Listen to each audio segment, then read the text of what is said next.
If you're drowning in emotional overwhelm, it's not your fault. Your brain is just running the wrong playbook. We women in business are emotional powerhouses, right? Damn straight we are. We chose the entrepreneur life and we are crushing it. Logic and intuition, chaos and calm, needy and fiercely independent. We're the whole enchilada. Sour cream guac and extra spice. So why do we still spin out? And why are we asking ourselves all the time, why can't I get my shit together? Because most of us were trained to think our feelings instead of feel them. We label, analyze, and over-explain. We disconnect from the raw magic our emotional intelligence holds. Today's episode is both a love letter and a wake-up call for every overwhelmed female entrepreneur living from the neck up. We're going to trade cold logic for body wisdom, and we're going to feel the fire beneath the story and unlock the full power of your emotions in business and life. Let's change that, starting now. Picture this. I'm at my altar, incense is burning, coffee is half drunk, candles flickering next to my laptop, part mystic, part rebel, fully done with business as usual. This is Awaken Your Biz Goddess, a podcast for wild-hearted women who never fit the mold and aren't about to start now. I'm Audrey Acton, intuitive biz coach, sacred space holder, and your guide on the pathless path. Come as you are, leave lit up. Let us begin. We've learned to solve our feelings instead of feeling them. We dissect them, we label them, we why them to death. But here's the truth. Emotions and feelings are not the same. So let's start with that. Emotions are your body's raw, unfiltered data. They're the gut-churning, heart-racing, palm-sweating statistical information. Feelings, on the other hand, they're the stories, the beliefs, the old baggage we pile on top of that. Thinking your feelings means dissecting them with logic, trying to solve them like a puzzle, labeling, sorting, overanalyzing, and bam, we are in analysis paralysis. It's like we're ghosting our own soul. It's distancing you from your life, your people, and your power. When we think with our feelings, we create distance. It feels like we're productive because we move on quicker and seemingly easier, but often it's just a protection mode. We intellectualize instead of embody. And then we wonder why we feel off, why we feel blocked, or simply overwhelmed. Why does this matter? Because when we intellectualize our feelings, we miss the body's truth. Psychotherapy is catching on. Now the ask is, where do you feel that in your body? It's not just saying, how does that make you feel? But nobody taught us this. Not school, not our parents. We're left to sort of crack the code ourselves, tuning into these subtle signals, those whispers beneath the obvious hunger or cold that we have been trained to ignore. The real journey? Back to the body. Your body speaks before your brain can even translate. Both are valid, but here's the catch. Emotions ground us in the now, while feelings can trick us into reliving yesterday's story. So let's say you have an argument with a friend. Your body reacts first. You've got a clenched stomach, racing heart, shaky hands. That's emotion. Then your brain jumps in and says, she always does this to me. I can't trust her. I'm such an idiot. Maybe then you lash out, you cry, or you shut down, reacting to the story, not the sensation. That's thinking your feelings, and it keeps you stuck in a loop, comparing now to then and missing what's real in front of you now. First, it's the spiral, and then analyze the spiral. Then beat yourself up a little, or a lot. Then shame yourself for your either limp-wristed reaction or your over-the-top reaction. And now we have this need to grovel or wait in righteousness for the coming apology that is expected. The cost on this is intimacy, love, kindness, connection, we skip the wisdom underneath. We bypass the body's signal and get stuck in the loop. But it's not your fault. We're disconnected, plain and simple. Society doesn't teach us to decode our bodies or our hearts. Emotional intelligence, most of us don't even know it's a thing. And the world, it rewards distraction and detachment. It discourages depth. It wants you shallow and reactive, spilling unfiltered emotions without a second thought. No shame, just chaos. So we stay in the shallows. We overthink, we disconnect, and we wonder why we're exhausted and why, again, we can't get our shit together. We're told to think about our feelings, to pick them apart, to play victim to our own stories. That's not freedom. It's a cage. We're in an epidemic of emotional immaturity, dodging the raw energy of our own emotions. They are the sparks that start it all. By overthinking, we bottle up that energy, leaving us adrift and disconnected from our own damn power. The truth is, emotional intelligence isn't about managing your feelings. It's about meeting them somatically, sensually, and most of all, honestly. Here's the science and the good news. Our brains are built for this.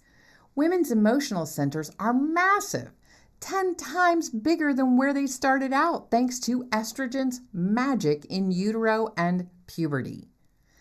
That's not just fluff, it's power.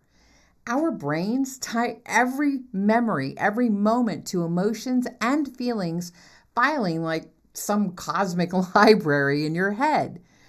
That means we are wired for emotional complexity. And no, it doesn't make us weaker. It makes us capable of nuance, connection, depth that most systems weren't built to understand. This isn't just about analyzing, it's about connection.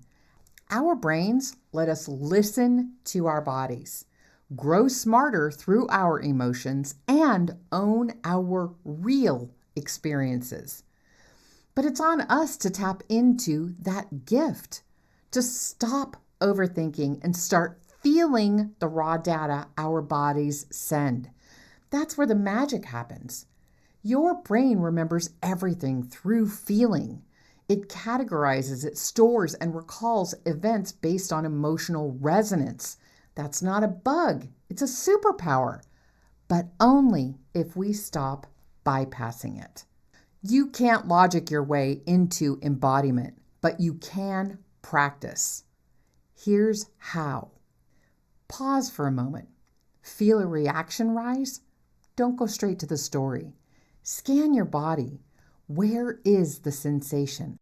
What is the sensation? Tight chest, knotted gut, tingling limbs? Name the emotion, not the story, just the raw feeling. Is it fear, grief, anger, longing? And then let it move. Cry, breathe, shake, walk, sing. Put a song on that matches your body's urging and dance to it. Whatever moves the energy through you. And then you have reflection, but that's later. Once the emotion has moved, then you can explore what it was tied to. Often, the charge has lessened and it becomes a lot easier. You'll get better with practice. At first, it feels weird, but over time, your body becomes like your oracle, not an obstacle. When I started, I was clueless. That gut churn could have been hunger or rage for all I knew. This isn't a quick fix. It is a practice. And remember this, emotions are energy in motion. Let them flow. Don't trap them in your head and in your body. And no, again, this isn't a linear path. You'll cry for no reason. You'll laugh mid-sob. You'll feel messy, but you'll also feel free. When you shift from thinking your feelings to recognizing your emotions, you return to the present. You respond instead of react. You build resilience and learn release. You stay grounded when the drama swirls. You recover faster when the breakdown comes. You trust yourself more, not because you have all the answers, but because you felt your way to them. I've been there. Almost 2 years ago, I navigated a loss like none other. Most of the time, it was with an eerie sort of calm, handling the chaos like I always do. Weeks later, the breakdown came, and that was okay. Recognizing and allowing my emotions to come through and move like they needed to let me recover more honestly, connect deeper to myself, and grow stronger. Not your normal 10 out of 10 recommendation, but we're all going to deal with extreme emotional moments in our lives. It's up to us to make the choice how we deal with it during and after. You'll still have triggers. Life's messy like that. But when you allow your emotions their rightful place in your life, instead of thinking them, you tap into emotional intelligence that's rare and powerful. You become present, resilient, and able to be your best self in business and in life. This is your emotional intelligence in action, not curated, not filtered, lived. Let your body lead. Let your emotions move. Let your feelings follow, not rule you. And next time the tears come out of nowhere, let them. Let them be the ritual. Let them be the release. Let them flow. Today, I actually have a little bit of a bonus with this spellette. So today's spellette is, I release the spiral of stories. I let the fire move through me. I am not too much. I am made for this heat. Isn't that lovely? I love that one. Then I have an affirmation for you, actually a couple of them. And they are the questioning ones, or the afformations, so that it makes your brain work a little different to solve the question as opposed to accepting information. So let's start with the first one. What if feeling this fully is the reason I'm powerful? I love that one too. Next, what if this fire is the part of me that knows the way? Use these as you will. Use them as an affirmation. Of course, I just gave you that. Use them as a mantra. Use them as a ritual. Light the candle, breathe in through it, and meditate on it. Use it however you want. Don't just think about what you heard today. Feel it. Then share this with a woman you love who's stuck in the spiral. Let her know she's not too much. She's just disconnected from her fire. From my heart to yours, may your path be soft, your truth loud, and your growth guided by the goddess within. Download your Goddess Growth Map and start your Remembering Now for only $9.